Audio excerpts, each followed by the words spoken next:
I would like to begin with a disclaimer of sorts. Although I've been asked to select a group of artists around whom I could develop an interesting curatorial project, I feel the circumstances surrounding the overall exhibition project titled Interpreting more closely resemble a carefully controlled laboratory experiment than the actual conditions under which curators ordinarily operate. In fact, Dena Shottenkirk, who initiated this project, refers to it as a cultural experiment. It has already been curated for a particular institution, the Rotunda Gallery in Brooklyn, and the selection of artists and curators was made by Shottenkirk. Even though the selection of artworks appears to be random, there is a strong emphasis on artists who live and or work in Brooklyn, which reflects the gallery's mission. Also, a number of the artists who were originally invited to participate included Vito Acconci, Paul Ramirez-Jonas, Sue Williams, and Andrew Zattel did not lend works to the exhibition.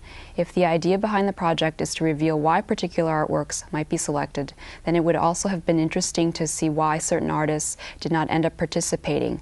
Perhaps the artists or their representatives declined the invitation because they did not have any suitable works available for loan, or because they did not agree with the exhibition's premise, or because they did not feel that it would do anything for their careers. For those who agreed to participate, the selection of the particular artwork for the exhibition was left up to the artists or their representatives. What I am suggesting is that the artificial conditions concocted for this experiment are not really conducive to formulating an interesting curatorial project. I find that curatorial projects develop over a long period of time by seeing work in exhibition spaces, galleries, publications, and in artist studios.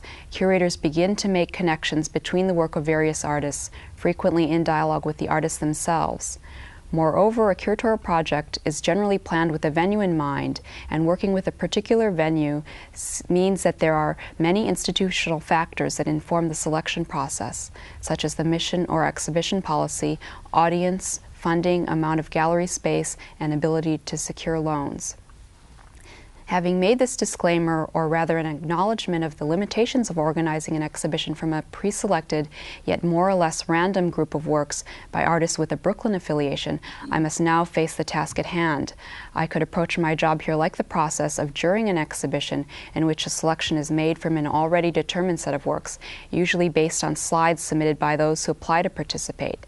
Admittedly, this project is not unlike the juried exhibition in that the curators are making their selections based on slides, and although I am familiar with many of the artists, I have not seen the majority of these works in person. If I were to adopt the method of the juried exhibition, however, I do not believe it would result in an interesting curatorial project. Instead, I have decided to make a selection of works around which I could begin to develop a number of potentially interesting curatorial projects that are not limited to the 24 works chosen for this exhibition. Since I was unable to view the works firsthand, let alone visit the artist studios, I tended to select those artists whose works I am most familiar with. I consider what follows a preliminary outline for curatorial projects that would require extensive research, studio visits, and working closely with the organizing venue in order to fully realize.